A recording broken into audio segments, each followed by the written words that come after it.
Morning, everyone. We'll get started here in just a minute. People are still showing up.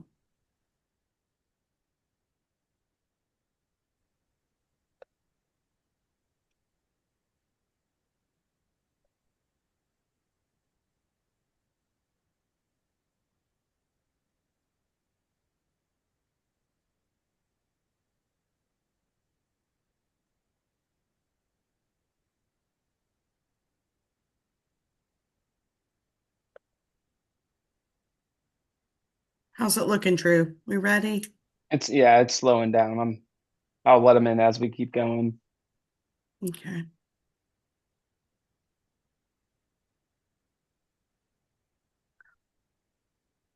All right. Good morning, everyone.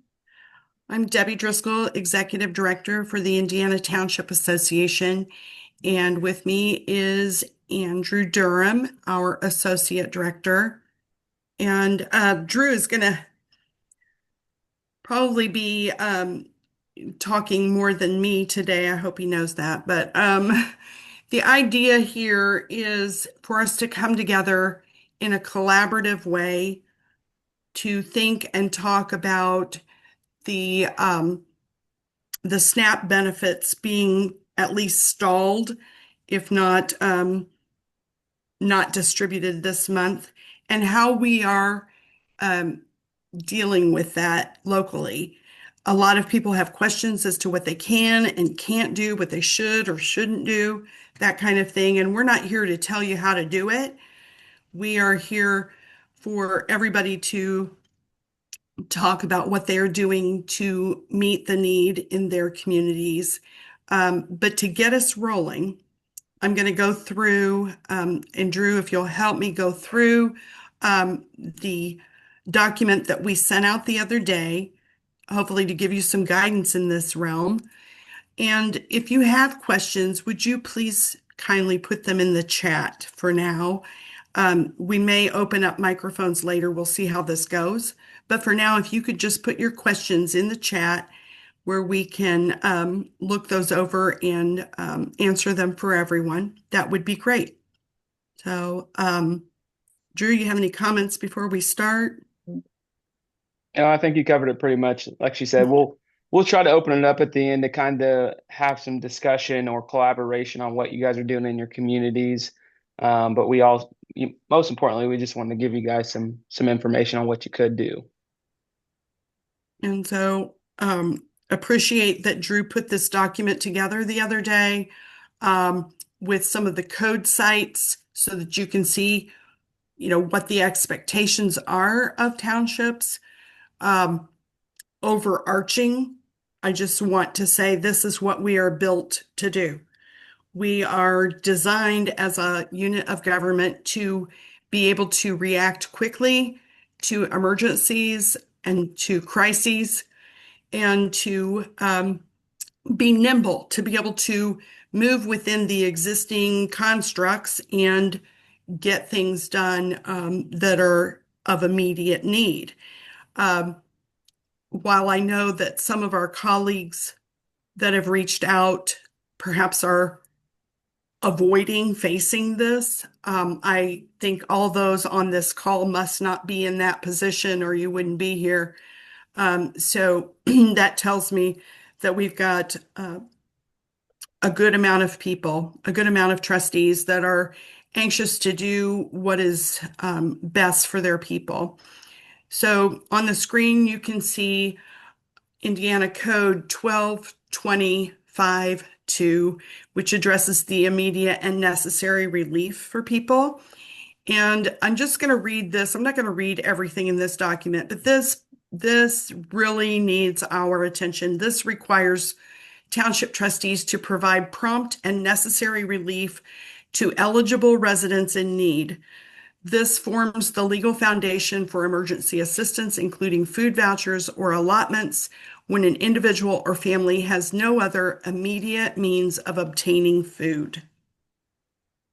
So this is essentially the mandate that we are to be sure that our residents have access to food. And this may vary, I know it varies from community to community as far as what resources are there, what other groups are moving about trying to meet this need, and so forth. So that is just kind of the introduction to everything that we're talking about today.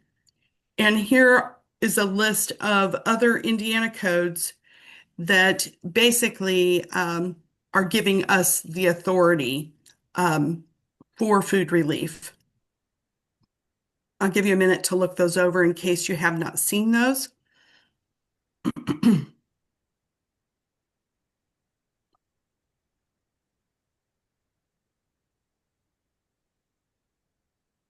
I'm wondering how many people on this call um, use purchase orders or know what we're talking about when we say purchase order or food voucher. Um, if that is a question on your mind, please put that in the chat. I won't go into it unless there are those that need an explanation. But anyway, here are the codes that um, specifically address food purchase orders or food vouchers. And you can see here um, code 122016-9 prohibits duplicating SNAP benefits, but provides an exception when residents have not yet received and cannot access SNAP through no fault of their own. So I think clearly that's where we are today. So just move through the rest of this here.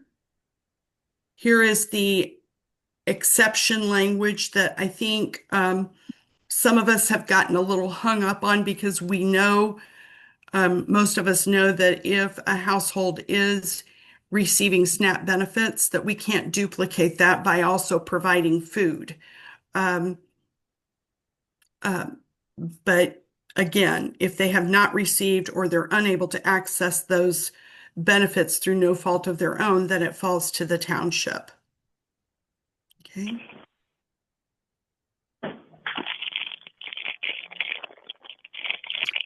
And then 122017-1 addresses the investigation and determination, which you would do your regular processes, whether somebody's asking for assistance with their rent or utilities, the same would be for food. Okay. And then in summary, when you wrap it all together, we do have the authority to provide emergency food assistance. And all the codes that are in that sheet should give you confidence that you have the authority to act.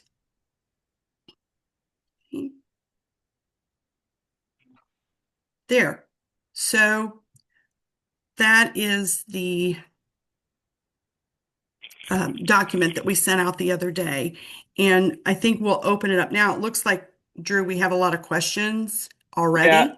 a lot of You want people, to, when you ask the question about food vouchers, and a lot of people weren't aware that we could do food. And I know you had that code up at mm-hmm. the first slide or so. Do you want So to I go don't, back to that? yeah, if Mm-hmm. you want to go back to that slide. Mm-hmm. So, I mean, I'm going to jump in here while Debbie's pulling that up. And obviously, we've all been paying attention to news. It's not like in local communities, your newspapers or local media hasn't covered that SNAP benefits are, potentially going to be at risk. I know there's a lot of changes over the weekend about whether it's partial benefits, no benefits at all.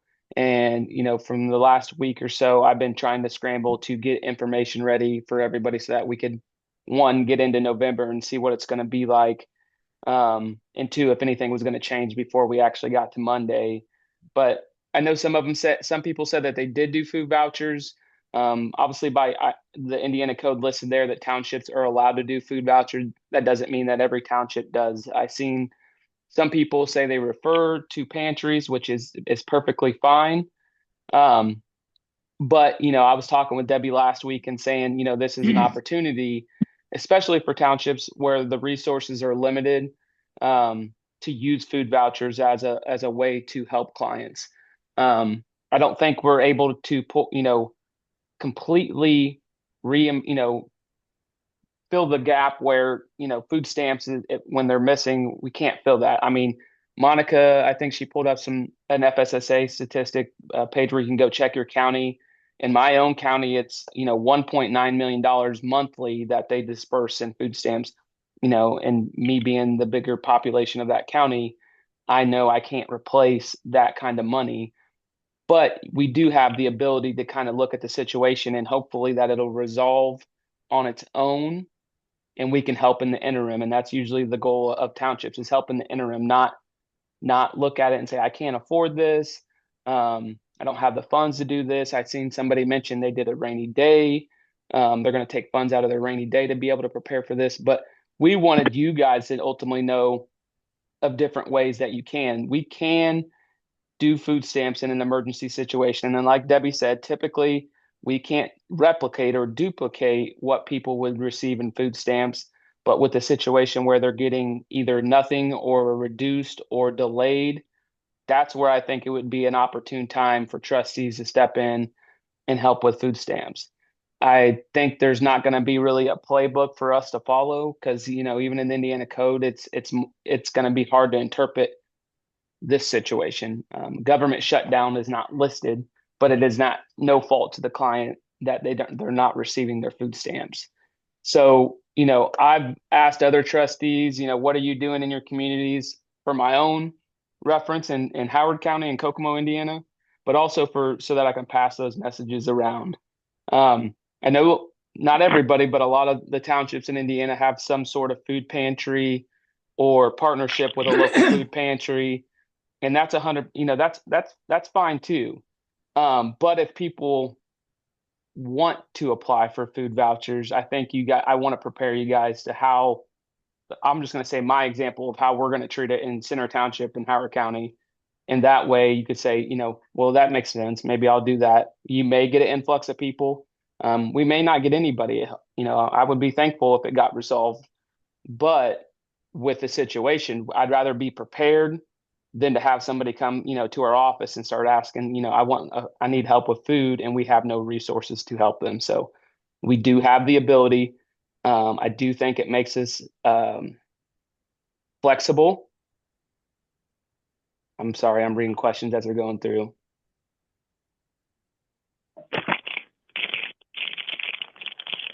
Hey, Drew, I'll read the questions if you want to stick with Yeah. So and I'll kind of sharing. I'll kind of say what an example. I don't really have a screen share to show you guys. I might pull up some things here, but in my township, we do have a food pantry. But even with the food pantry, most people know you're not going. It's typically a gap filler. It's not going to do a week's worth of food. It's not going to do a month's worth of food. It's going to be a couple of days worth of food. So in Howard County, there is a lot of groups popping up that are saying they're doing meals and bags of food, and sometimes that's good. It's great that people are outside of my office are willing to step up, but I also want to be a part of that situation too, and offer and let my community know, hey, we can do food vouchers for residents of our township. It is a little bit of a process.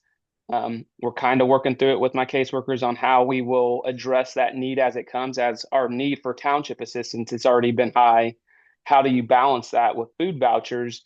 When something that we have no control of, with SNAP is dropped on our plate, can we be responsive? Can we treat these more like emergency appointments and try to expedite the application process? And then from there, go in through more thorough. So what we plan to do is we already put it out on our newspaper and on Facebook and any other local media outlets that our food pantry hours are extended. Usually it's based around our office hours and limited depending on the day and time. But we're going to make it just our working office hours. And then we're partnering with a local group to do one on the weekend since we know our office hours aren't always accessible to people that have to work. So I think they picked a Saturday, and I said I'd be willing to open up on a Saturday for a few hours. That's kind of our first point of entry. That one kind of helps the whole county. It's not just my township since it's all donated money. We're not running through the pantry. We're not doing an application process. We're just trying to get name, household size. Are they receiving SNAP benefits? That's just what we typically do. And then we would let them walk through our pantry. So we're having to change our processes for speed. We used to let them walk through and pick what they need. Now we're gonna have to get an order form, go back, have volunteers fill the bags, get them out there as soon as possible. That way, we're not jammed with those people in our lobby as well as people that are requesting regular township assistance. So we're trying to be, and I told my caseworkers just to be patient, and my caseworker supervisor, like, hey, we're going to have to work out on this on real time. I don't know if it's what it's going to look like. So to be more prepared or thinking about it is what we ultimately want you guys to do for my TAs that, hey, think about what you do in your own township. If you're a rural township and you think maybe there might be 3 or 4 people that might come knocking on your door or giving you a phone call, I want you to have a plan of what you could offer them rather than, well, we can't do anything in this situation. Well, you could do a food voucher. Yes, it's not appropriated, but most people have the ability to move money around, whether through an additional appropriation or if you have extra money in housing, utilities, burials, or something, and you say, hey, I want to put, $2,000 or $500 and move it into our food appropriation, you could do that. You'd have to have board approval for both. Obviously, additional preparation would take a little bit more time because you have to have advertising in 10 days, but you could move money into that. I know the biggest worry people are going to have is I can't afford it. Well, there's ways you can split it. You can kind of not split it, but like make it a little bit less of a sting as far as a payment on our end is, which is I'm not going to pay more than a week's worth of food vouchers. We've never done food vouchers that goes for the month. So with the possibility of the government shutdown ending, you'd hate to say, I gave this family X amount of dollars for the month of November, and then mid-November they get their food stamps on, and then we paid that already, plus they got their EBT cards reloaded. So what we're going to do is, and I see some of the comments, we're going to sit down with those clients and look at their EBT or their SNAP portal and see how much they still have. Because if they have, there are people that got dispersed on October 23rd. It's possibility that they could have money still on their card. We're going to have to see those things before we actually step in and say, hey, we need to see a balance on your EBT card to make sure you don't have money. With the I know that's tricky, but they have the ability to see it. So if you have a computer and you sit down with them, have them log into their SNAP portal and show how much they have. One, it'll verify that they got food stamps. Um, there's not really a letter, I think, going around proving that their food stamps have been adjusted, delayed, or halted altogether. But we all know what's going on with the national government. It's been enough on the state news where everybody knows the situation that's going on. So if you can sit down with those people and say, okay, you got $200. When your $200 is gone, come in here. We'll see that you don't have the $200. Then we can do a weekly allotment for them and then allow them to come in until that, they can't come in each week or every day, but we're going to allow them to come in weekly under an emergency application situation. So we're just trying to prepare for it. We're trying to be there for the people that live in our community and use a tool that I know we all have. It's different than the pantry. I have a pantry. Not every township has a pantry. So I can't say township start a pantry in the interim, but we all can try to do food vouchers if possible. If you get one person and you help them out with whatever it may be, but we're going to base our stuff off of how SNAP runs. And that's how we do it. So if you had a family of four and I don't have a screen up for how much you get for a family of four, we would divide that by four. And then we would, that's how we would get our weekly amount of how much we would help a family with a food voucher or an Good to see you individual. with that camouflage on. Oops. Need to mute. Oh, I got people in the waiting room. I'm sorry. Okay. While we're paused here, Drew, the there are two questions that seem to be frequently asked on this chat feature here. One is, can we purchase gift cards and distribute those to people, to our clients? In my opinion, I would say gift cards would not be the best route to do because with the purchase order, it goes directly to the vendor. With a gift card, we're not able to see what happens with that, whether they give that to somebody else, whether they sell it for money. That I would say, I know we've had the discussion at a township assistance meeting about almost 2 years ago. about buying gas cards and grocery gift cards. I know the intent is great, but I think on the accounting side of it and for SBOA, if you're buying gift cards, they may have an issue with that, and I would advise to stay away from it. If you've done it, I would disclose it, but I can't see unless I'm physically, and I know some people say, well, I'd go physically with them and Right. swipe the gift cards. Well, at that point, you're pretty much doing the same process as a purchase order. You just Good don't money. have the purchase order with you. So for the verification that the money is actually going to the recipient, I would probably stay away from that Yeah, because that's fine. then how do you take them through the application process, and at the end of it, you pay out that claim through that? That to me would be very tricky. So You would still, I mean, regardless, you can't get around the purchase order requirement, right? no, And Drew, can you explain the difference between a voucher and a purchase order if there is one? to me, a voucher is a purchase order. A voucher is a promise to pay the claim for a client's, whether it's a utility, rent, or food. I do know a tricky part, which may take it on your guys' end, is to reach out to a local grocer. We do see this a lot. I was talking with Debbie, and she said we used to do vouchers and Fishers, but the grocers weren't willing to work with them. I use Kroger's. I know Kroger's is a big Midwest brand, and they have Payless and a couple other different names for their grocery stores, but they're willing to work with us. So on our purchase orders that go out for food vouchers, it said it's for food only. They can't buy soap and toilet paper and things like that. So they know when that voucher comes through that they have, let's say they have $100. They can't go over $100. They can go right up to it. But it can only be used on food. And then once that voucher is, or once they have that visit with Kroger company sends us back those claims and vouchers, and then we pay it out later. So that is a tricky part. If you don't have a grocery store in your local community that's willing to work with you, I think, and then to go back to the gift card thing, if you had an organization that was doing that and you wanted to partner with that in food relief, I you could do that, but you would have to have the appropriation or make an additional appropriation to partner with these different groups or agencies, nonprofits to do that. That's where I would see that be a better fit. If somebody else was doing that, I wouldn't have a problem with it. I could say, hey, I'm giving $5,000 to this Hamilton County Feed Our Neighbors program that is giving out, $100 grocery gift cards. Then the accounting isn't on me. I'm not interviewing the clients. I'm just partnering with this agency that has less red tape. And that's kind of the beauty of doing community contracts or community partnerships. Um, then I would, if somebody else was doing that, I would feel more comfortable that you were partnering with that agency to do what they needed to do to get food to neighbors, which could be an option in your area. And I know, as Drew said, we at my township, we used to do food purchase orders before we had a pantry and partnerships with a food bank. Um, but lost that relationship when Marsh supermarkets closed, and our Kroger didn't want to work with us at the time.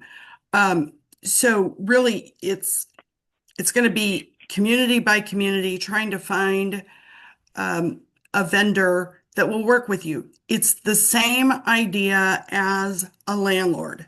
Okay. So I know we've said voucher, purchase order. If you think of the purchase order that you write when you pay someone's rent, it's up to that landlord as to whether or not they want to work with you and accept your form of payment and wait for a check or whatnot.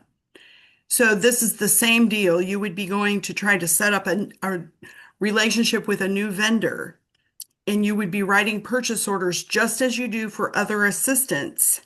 However, the vendor, in this case a grocer, needs to fully understand that they can only purchase non-taxable food items, um, and they need to return to you an itemized receipt for those purchases. These are the guidelines that were given to us by State Board of Accounts long, long ago. And I know we've gotten away from talking about um, food purchase orders primarily because there are a lot of food sources, and we rarely, at least most townships report they rarely get requests for additional food. So you'd be setting up a relationship with a grocer. You would find the person eligible. I mean, if they are found eligible, then you could write the purchase order for, we recommend using food stamp allotments. So you would use the food stamp table to determine their benefit, if you will. You would prorate it per our recommendation that you just do a week at a time. So you would prorate a week's worth of groceries for the household size. Okay. And yes, it's a lot more work because you're going to have to see them more frequently. But since we don't know what's going to happen with the SNAP benefits, I would hate to see everybody give a month's worth of food only to have those opened up or at least a partial being distributed. So they would be getting, double food benefits, if you will. So anyway, I hope that explains the difference between, or what is a purchase order, what is a voucher, and how do you use them? So this, and I don't know if this is the most updated one, but this is what we would use is in our standard and guidelines and what we have adopted. We take the most current up-to-date SNAP benefits, and then say it's a one-person household, the maximum benefit is 194. We would divide that by four, and we would give them a weekly payment. And typically, without this situation, we're only doing it because they're pending or they're denied food stamps, and it might be an emergency situation. But if they're pending food stamps and yet to receive them, we're hoping to get it in the interim while their food stamp application is being approved, and then they no longer could get a food voucher from us. So, like Debbie said, we can't replicate food stamps when it's at its full capacity, but when it's disrupted, or even in this case with yesterday saying that they're going to partially fund it, we could make up the difference. So it's really going to have to take, if you're going to go this route, whether it's you, the trustee, or you, your investigator slash caseworker, are going to have to get into their portal and say, okay, if his is 194 and they're going to get half benefits, take half of that. He's not going to get a lot, but you could help get him some food that they could get. And a lot of times these pantries don't have some of those items, such as as proteins, meat.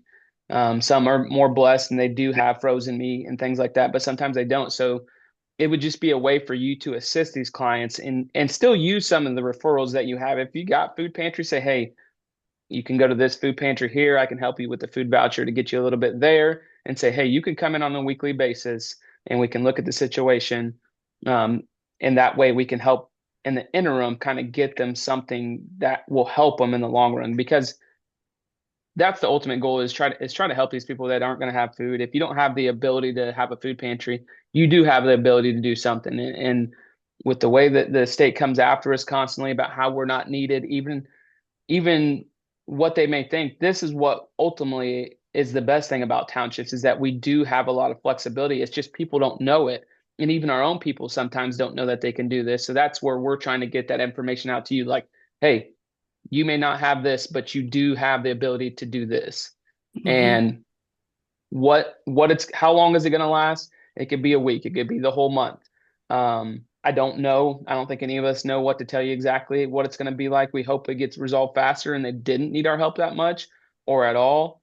But as of right now, if I get a lobby full of people and that are coming in for food vouchers, at least we have a game plan of like, how are we going to treat this client and have consistencies with how those clients get assistance from us in this manner, or for this particular case.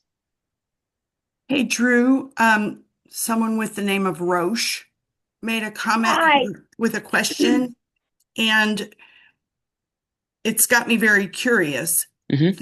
The question is, can we order food online at Kroger or Walmart while the client is in my office? I had not thought about using, the click list or whatever they call it, where you do the online pickup. That would give some control over what's being ordered, I suppose. But That probably would be a better option. I did talk with a trustee that says they would use their credit card, still do the purchase order like they would officially write it, but the mhm. payment way they did it would be through the credit card purchase, or I don't know if anybody uses debit card. I would say don't use that because it's directly to So your account. exciting. That would be a better It control. And is. as long as you outline it that, hey, like we did the application, we have the purchase order for claims purposes, and the way the claim was paid out was via whatever manner, but somebody is doing it, but they're going there to the store and using the credit card in person. That's the way of their control so that they know the payment is direct or the amount and the stuff that they're getting is right. But I think that would, I'm not going to say that's not a good idea because then you would have control of what's bought and who the recipients are. It's just the card giving a gift card. You have no proof of purchase. You don't have any receipts. All you have is that you bought a gift card and you gave it to your client. After it leaves that, you have no clue if they used it for groceries. Many of these grocery stores are mega stores now where they have more than just grocery items. They have clothing, like a Walmart or something where it's not just for groceries specifically. So I think that idea is a lot better. I would just Mhm. run it by your board and just say stand on that because you're trying to find a way to do it, and that's why I said it's not a bad thing with the gift card. I just would be cautious with it because if somebody says, "Well, how do you know this person actually received it?" I And don't know that we, I don't know that we have the authority to do that at all, yeah, to buy gift cards. But this seems to be a recurring theme in the questions asking about the purchasing of food and hmm dealing with, getting money to a local food bank or food pantry. So those are two issues. Let's talk about the bulk purchasing of food for either your own township food pantry or to distribute to folks. It's my understanding that it's very complex if you were to purchase the food and then distribute it to eligible applicants. You would still have to take an application, is how it was explained to me by SBOA. So you would still have to take the application. You would still have to determine them eligible. You would have to calculate the value or the cost of the food that you're going to give to that particular household. It is quite complex, and I I personally would discourage you from distributing it that way. It would be better, in my mind, that you have a relationship with a local pantry where you can have, as Drew mentioned, a community service agreement contract. These have various names, but you have a written signed agreement with a pantry that for the dollars you are giving them, they will be supplying food to the people in your township, however you work out the terms of that agreement. So, no, we cannot just cut a check to a food bank. Um, and I think it's probably at the very least not a good idea to be purchasing food and then distributing it.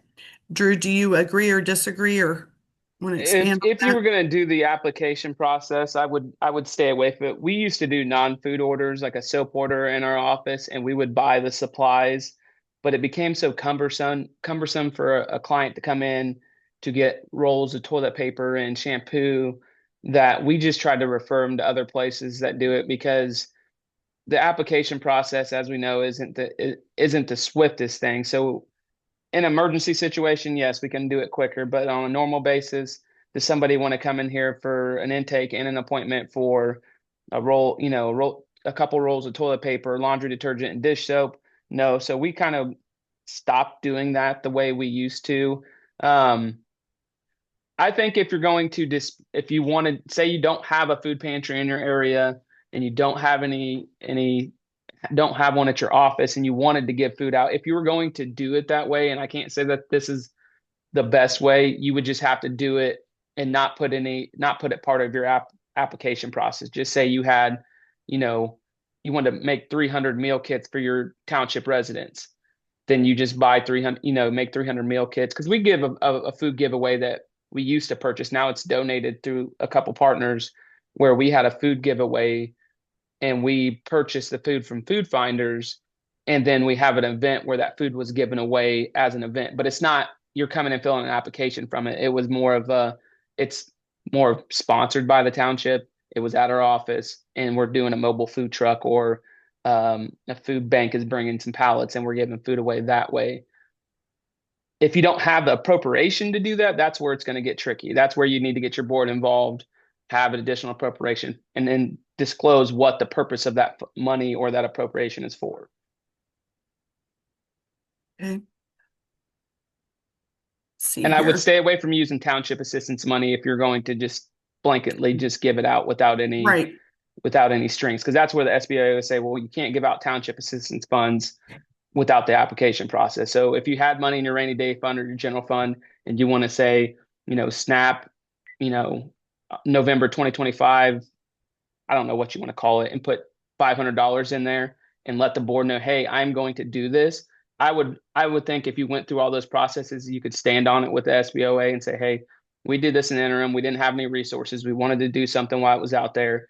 We had an additional appropriation. Our board signed off on the reason, and this is what we did.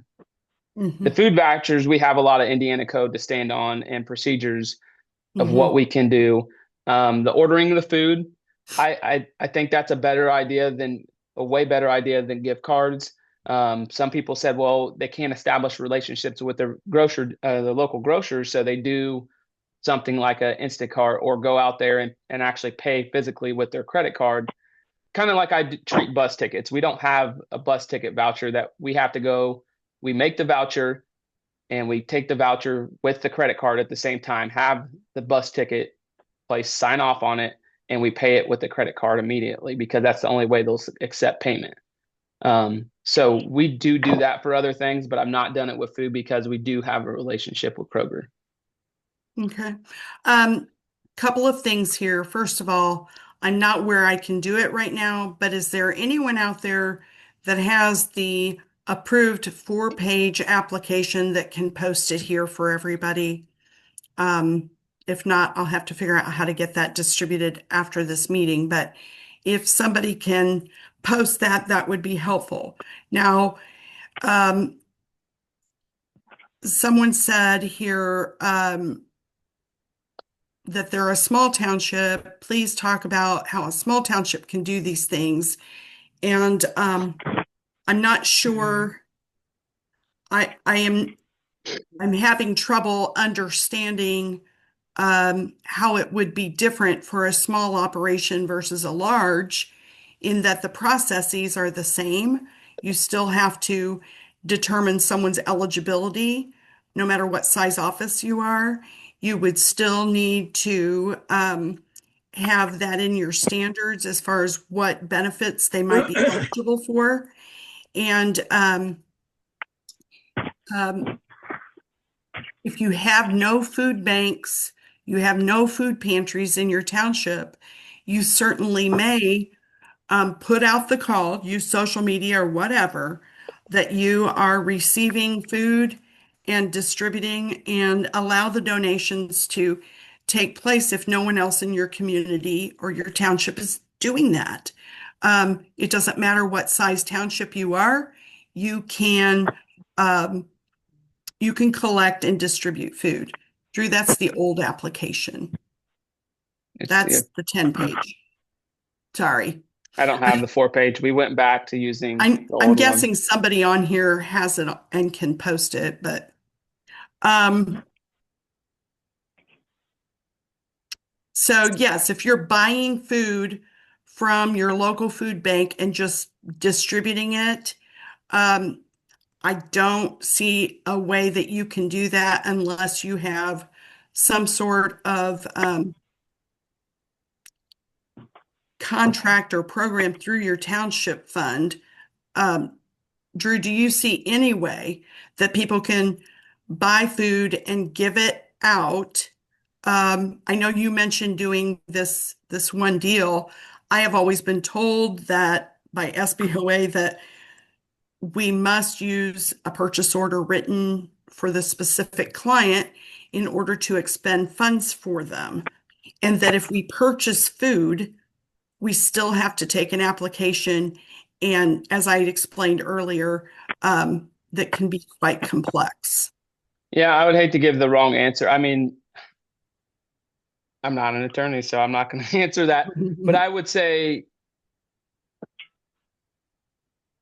I don't know. I don't think that it's a completely the wrong thing if you had addition, if I have in my budget, I have Township General Fund and I have 3G other, and I wanted to, what is the rule on what 3G other means? It's usually more of a home rule. What do you find the benefit for that appropriation, as long as it's not specifically stated for a specific reason, like fire and assistance? Why couldn't you? And I'm playing devil's advocate here, Debbie. Why Mhm. couldn't you say, hey, I'm writing it out as, because I was planning to do something similar to this during the summer when they shut down the summer feeding program. Was there's a need, they're collecting donations. I can get food from my partnership with my food bank at a discounted rate. Could I buy this and make it a part of that program? So I would check with legal on that. I don't think I get what they're saying if you're buying food, but some people you could use your own township money to fund your own food pantry, but you have to have it for exclusively for residents of your township. I've not seen anybody where it says you have to have applications on those people to purchase food outside of the food voucher system. Yeah, and I'm seeing here people are purchasing food out of direct assistance dollars. And I wouldn't do that. no, I don't believe you can. All of those dollars that are spent out of township assistance, direct assistance have to be tied to a specific client, a specific application or household. Okay. Um, I've got that other application to share, Drew, if you can Oh, yep, I'll stop allow sharing. me. Okay, I had seen that pop up, but I wasn't that's all sure. right. Okay. Well, I thought I had it. Hmm. Could we use riverboat funds? I believe that you can, but I'm not an expert on those either. You may Drew? ask Lisa Pierzakowski and up in LaPorte County. She might have a better insight. Yeah. I'm not near any casinos or that area to understand Mm-hmm.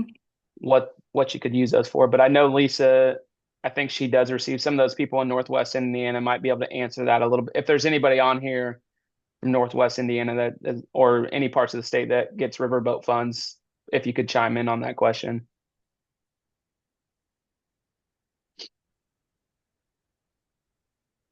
Yes, you can use assistance funds if there's an application. And you could treat it as an emergency application to expedite the process. Okay. Okay. Here is the 4-page application that that you may now use. I know I'm flying through it, but I'm just checking because someone said it's only 2 pages, but it's actually 4. So this is what it looks like. You now have it. And as you can see here, it's prescribed. The ITA logo is on it because we worked to get this approved um, for everyone's use. So here you go. It's a little bit shorter. However, let me point out to you some of the, I guess, shortcomings of this application. There may not be enough spaces. Here, let me get it here. For example, excuse me, self plus 3 adults. And I think the other application had space for more. Um, they're down at the bottom here. Let me get there. You can see the signature of the applicant. We recommend that you make copies of this portion of the application so that when you have multiple adult members on the application, they can all sign the affidavit. Okay, so there you have that. Let's see where we are on questions. I'd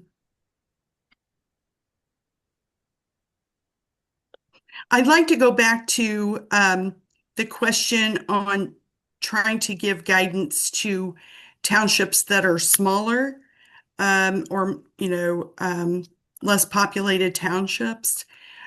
I believe the name on there was Terry. I don't know if you'd be willing to open your mic and help us understand um, your question a little bit better, because I used to be a small township. I mean, I just happened to have grown, but when I took office, I was a one-person shop. I did everything.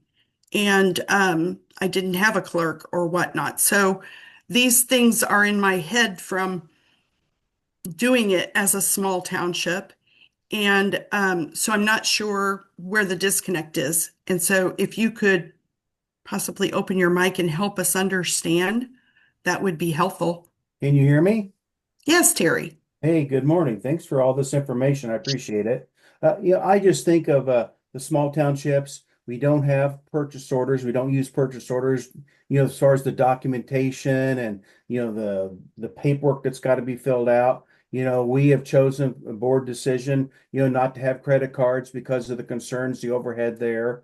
Don't really have relationships with any of of the only really grocery store in the area. So I just think don't have a lot of people to do the research. I know that's required. So, those are just a lot of the stumbling blocks for us. I would tell you out of ignorance, I've only had to help somebody with food one time, and I did buy them a Kroger card.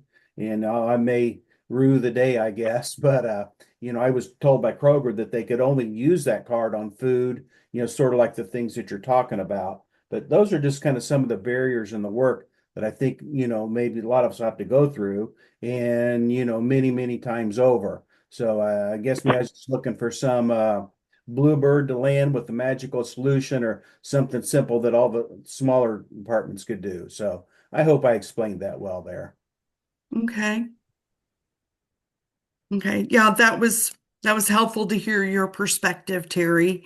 I just want to encourage you, uh, to be sure that when you do issue assistance, that if you're not using purchase orders to consider doing that, it protects you, um, because then there's a paper chain of where the money went and who used it, and who received it, and it didn't go back in your pocket. So it really is a safety um, for us that are, those that are writing assistance dollars. Um, so I encourage you to do that. Um, let's see. Debbie, you're getting a lot of questions about Yeah, I thought this application was supposed to be approved first. I thought that's what we were waiting on. it So it is is not. approved. No, it is approved. You can see in the corner, So it's which one are we prescribed, but supposed to use? Because you I can think use it was either. about 2 years ago, we were in the process of it not waiting on the State Board of Accounts to approve it. Yes, yes. Um, and my office went back to the old one because they liked it better. Oh, well, the thing is, we can use either. I thought So we were supposed to use the most up-to-date prescribed form. no, both prescribed forms are available for us to use. I will get Debbie send this to me. I will get it up on the ITA website. That was just a misunderstanding for me because I thought we were still waiting on the State Board of Accounts to just approve the Hmm, form, which takes I time. gotcha. Yes, it did take an inordinate amount of time for us to get this nailed down, but it had to go through all the legal hoops and so forth. But no, this is an approved form. So you have the option of using it, like I said, and Drew kind of confirmed it, saying his folks preferred the old form. Um, but you have the option of either. Somebody So, asked about the 10-4 and 2. The 2 is the TA1B, and it's just an application for continued assistance, not necessarily the application. oh, the TA1B Yeah, continuing assistance. we use it. in our office as when you come in. That's kind of like Yeah. the initial form you fill out, and then the application you only do every 6 months. So we use the 2 page every visit regardless. And then the 10 page they have to do every six Okay. months. So when you're saying the 2 page, you're talking about the 1B, correct? I think is that what you meant, Kathy? That's the continuing assistance. That's what you use in between the Yes. long form. Yeah, that's the one I mean. Okay, yeah. So my question basically is, we can use the 10 or the 4 page for the application and then monthly use the 2 page as we have been doing. Yes. Yes, the two Okay. page that Kathy's referencing is the application for continuing assistance that is supposed to be used in between the big application, which is good for 180 days. Okay, thank you. Hmm. And for those that are having trouble getting with the grocery store, I would start with a conversation, especially with things that are going on right now. It really is, like Debbie said, it's like working with a landlord. Like you're just going to have to talk to their management and say, hey, we have a couple clients that come here annually that may need help with, outside of this situation. Can we establish this relationship? And we've had it, and it's always been successful. So it's like, why can Kroger's in Howard County do it, but Kroger's in, Hancock County can't? Doesn't make sense to me. It may just be a phone call, finding what grocery store, if you only have one, if it's an IGA, go talk to the local people and say, hey, we have some clients that need help. This is how we have to do the process, but we're trying to help them get food on the table. I feel hard in the moment now with SNAP, and if they got people that visit their store, that they're going to tell you we can't accept that. Because there's always reasons why you can. It's just we're asking you to do a little bit work and send us some paperwork back, but other than that, you're still going to receive payment. So I would reach out to your local grocery. If you have multiple, find one that you think might be more willing. I don't use Walmart, so I can't say that I can vouch that they'll, I try to avoid Walmart even as a personal shopper. But, the main grocery stores like Kroger's and well, I would have said Marsh, but they're gone. We're always willing to work with us. And it doesn't have to be in your township. No. In other words, it can be in a neighboring township or whatnot. Dollar General would work as well. Somebody just asked that. Um, as long as the same processes are used um, and that there are controls on people buying only non-taxable food items with that. And I think that the purpose of today's meeting was to say that we all can do food vouchers. Sorry, Thomas Lopez to throw Hancock County. I was just trying to say something besides Hamilton but we all can do food vouchers. And it's just, yes, some of us may not be used to doing it, but it may be something you want to look at that you could use. We obviously have a lot of townships. We know not every township is going to respond exactly the same. So I can't say this will work everywhere, but we do have the ability to take an application and look at the assistance request for food. So you can do it. The Instacart idea, I can't say that's the wrong way. Using a credit card and going out physically in person, I think that would be very cumbersome of time, but I'm not saying it couldn't be a way. I would stay away from gift cards or anything where you just give it without knowing what the recipient's receiving.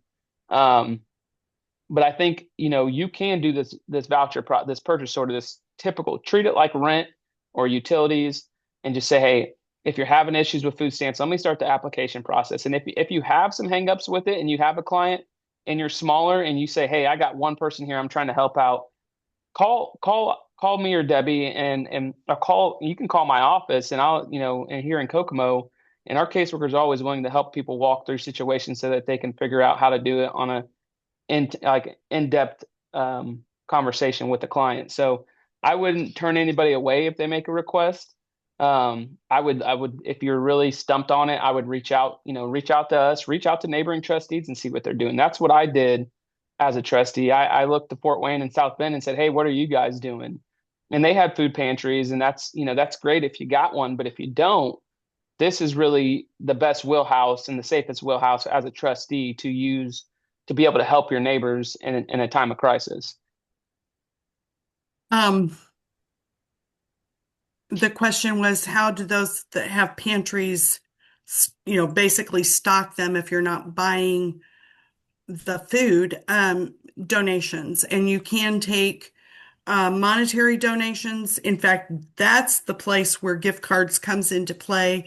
At least in my office, we get gift cards donated, or people bring in cash for us to purchase gift cards. That is all done through a donation fund. Um, and you have to account for all that and so forth. But um, I know with our township food pantry, it is totally on donated food. And I think most township food pantries that I'm aware of are using donated food. Um, is anyone on this call that has an idea that we haven't mentioned, that hasn't been talked about, that you might share with us?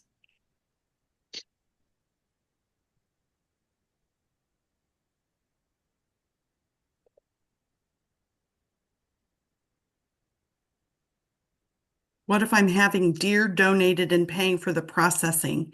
Can I pay?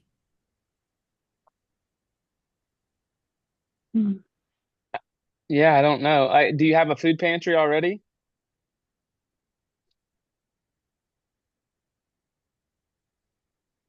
I That think one's it's tricky because Jamie. I've talked about it through my food pantry of having a cow Mhm. donated or a pig donated, and our donation funds help paying for the processing fee. Mhm. And that's what we do, like with the 4-H fair. There's a group that purchases cattle, has them processed, and then distributed to pantries in our county.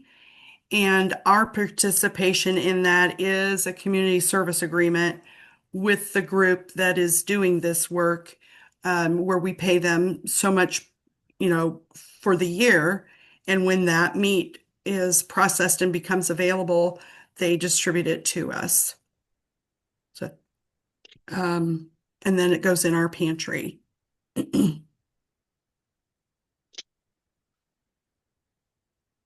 Somebody wants to know more about the donation fund. Um, Donations to townships are tax deductible, if that's still a thing. I don't know, but um, people can donate to the township. But what needs to happen is they need to specify the purpose. So they need, with that donation, to make it clear what it's for, so you know where to deposit it and where to use it. So if someone, leaves $1,000 for, your fire protection, it has to go in the fire fund and be spent for for that purpose. If someone donates $1,000 and says this is to feed people, if you have an operation, a pantry operation, it can go into a specified fund for donations. Um, there's there's a code that's used by SBOA. Drew, you don't remember the code, do you? The fund code? For donations, Mm-hmm. Is it uh, 1401? let me 1401? look.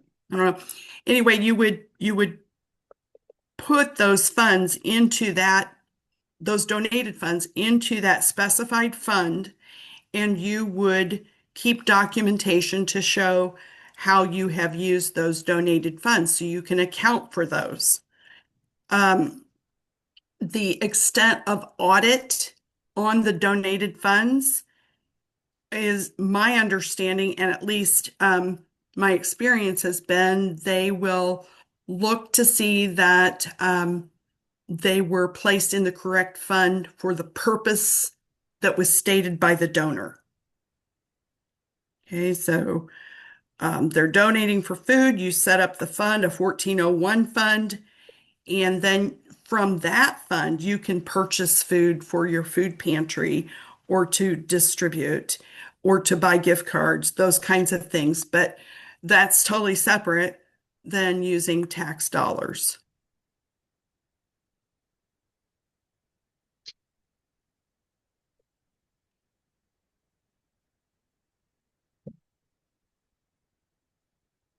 You can create a fund at any time. I did ours by board resolution Yes, and made the that's true. intent of what a purpose of the donation fund was for. But up until we had a food pantry, we never took a donation. So I had got that opinion from Jonathan, just to clarify. And then we went ahead and used the side of the IC code, the reason for accepting donations and in the processes that we have to do accounting for them. So you could do it that way. I know that when you have food pantries, it seems more common to make a donations funds, but some places that have fire departments, like Debbie said, they have donations funds for people to donate money to the volunteer fire department or the township owned. Drew, in case you're not in the chat um, feature, Drew just posted a whole lot of information on donations and how those are to be handled. All right. We may be winding down here. Again, if there's something that we have not talked about, an idea that you have or a question, please, please speak up. I think we got one more question here.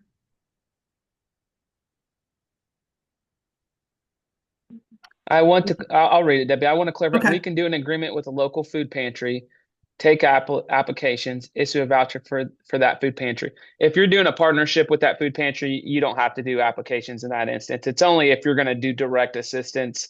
If you already have a standing agreement and you pay, say $2,000 to your local food pantry, if you want to increase that, and you could make an addendum to your agreement with that pantry and say, hey, we're going to give you an extra $1,000, but I don't know the particular finances of your township. You may have the money on hand. You may need to ask for an additional appropriation. But if you're going to refer people, which a lot of townships, if you're doing this, that's okay.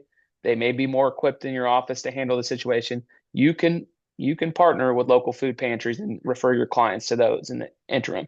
But if they're not existing, we all have the ability to do food vouchers.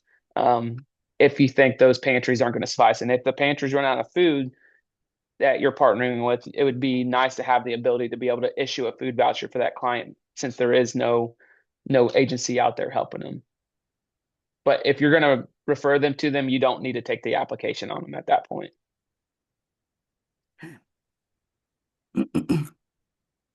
All right. I hope this has been helpful for you in some way. We would like to gauge where this all goes. If this becomes kind of protracted, we will probably call another one of these calls, make another one of these calls so that we can discuss next steps. Let's hope this is short-lived and we're back to our normal again. Bonnie, just to answer your question, if you didn't have money budgeted, the only option you would have would be to do an additional appropriation. And even though it wasn't budgeted in your rainy day fund, you could establish an appropriation, but you have to go through the process with the DLGF. Obviously, like Debbie said, we're going to gauge what happens. It's ever changing. Just yesterday, they said they're going to give out partial. The government could go back to work in a week or so. It could be, we could carry into December, but hopefully not. We do meet monthly with the SBOA, so we'll probably have a lot of questions that pertain to this issue. So we're going to take a lot of them and say, hey, we got a lot of questions of how can we do this and different things. So hopefully we can update you guys about that. We usually, what do we meet with them? The second Wednesday of each month. That we'll take these questions because we don't have a lot of answers, and it's kind of unprecedented situation where it's like, well, typically we don't have to worry about food stamps. If you get food stamps, we're not giving you food vouchers. We're not trying to pivot in quick time to try to get solutions for your community. I just know that I was, stressing over it all last week, trying to figure out, okay, what legal code can we stand on for food vouchers in this situation, not the typical situation. What are other townships worrying about in their areas? Like, what can they do next? And trying to get out as much information and gain as much information as I can of what other people are doing to meet the need in their communities. Because ultimately, it doesn't matter. I think if you're going to try to go do something and you did something in the last week or so, or even yesterday, stand on the ground that you're trying to do right by somebody. Somebody shouldn't have to go without food, shouldn't have to worry about where their next meal is. If you felt like you did something that, now you're thinking, well, did I do the right thing? I would stand on it and say, hey, I didn't know that I couldn't do this. I was trying to help a family out. They didn't have any food in the story. And I would just take, if they come and audit you, say, this is where I did it. I didn't do it out of criminal intent or malintent. I was trying to help a family get some food. And I think at the end of the day, that's, we obviously want to follow the state code and the guidelines, but we don't, all this stuff is never laid out for you. It's not, hey, what happens if the world shuts down because of COVID and how do you act next? There's no playbook. Hey, what happens if SNAP benefits goes down? We don't have a playbook. We're just trying to figure out, grab pieces of what other townships do and what we're allowed to do as townships and try to say, hey, you can go do these options. It's up to you guys to carry them out in your communities. Some of you are already doing it. Thank you. Some of them that are just learning it. Hey, hopefully you take it as useful information and try to, take the next move and have a little bit of basis of why you're going to do what you do in your own townships. Okay, now this recording will be posted, correct? Yeah, And I'm going so, to try to get it up to date because I know there was people that couldn't get on, yeah, that had questions or wanted some answers. And I know there's a lot of questions in here, and I want to try to answer some last one, and then we'll close up. Can I budget money for our food pantry yearly as part of poor relief fund? mm-mm. Not Do out you, of, yeah. Sorry, go ahead, Drew. I seen somebody's comment up there earlier about community services can't come out of anything but general fund, but 084, I have a different take on that because I think there's 0840.1, which is administrative township assistance, and then there's 0840.2. I would never take anything out of 0840.2 without an application and a purchase order. For years, we had our community service contracts coming out of 0840.1 because I considered it more as a township assistance. Those contracts were direct service related contracts that kind of mimicked or were related to some instances of poor relief or township assistance. So in my 0840.1, we have administrative costs in there, whether it's salaries for our caseworkers, our front desk. We have been splitting our stuff for years between general and assistance fund. But we separate 0840.2, which is direct assistance, and nothing but direct assistance comes out of that. So I don't know on that part, but if you were going to split your fund, then maybe, but not if it's all one lump sum fund. And I know that doesn't make sense to some because on your annual report, it shows as one fund, but technically there is a 0.1 and a 0.2. And even there is a 0.3, I think. Well, Drew, I don't think we can do any more here for the day. If you guys have questions or anything, like I said, you guys can always reach me. I put my phone numbers usually here for my office or my caseworkers. I'm usually open to, hey, if I have somebody in my office that can help you out with a certain aspect of township government, I'm always willing to lend that or myself. So I'll put my township office phone number as well as my cell phone number so that if you guys have questions, try to keep in mind that I try to get to you. If you call my cell phone, depending on the day, I might answer it. I might call you back later, but I'll try to get back to you as soon as possible. And remember, everybody, tomorrow is the ITA's first public safety day, and we are doing a full day of training around public safety. If you haven't registered, you can show up. You might want to contact Drew for more information, or I believe you can purchase a recording post seminar. Is that right, Drew? Yes, if they would, we have it recorded and then it'll be uploaded hopefully within a week after the event. Okay. So either way, you can go to the website and get more information or registration information there. So thank you all. Appreciate you. Oh, there's a thumb floating around. I've never seen that before. How do you do that? I want to know that. Oh. Oh, Oh, look here at comes some there. hearts. Oh, look at that. Aw. Wow. What fun. Oh, here we go. I had no idea you could do that. That's kind of fun. Okay. Thank you, guys. I'm gonna wave goodbye. I don't know if there's a wave. There's a clap. So, Great job. Thanks, Flory. All right, everyone. We'll talk later. Have a great day. I don't know how to do it, so I'm just gonna give a real thumbs up. See you guys.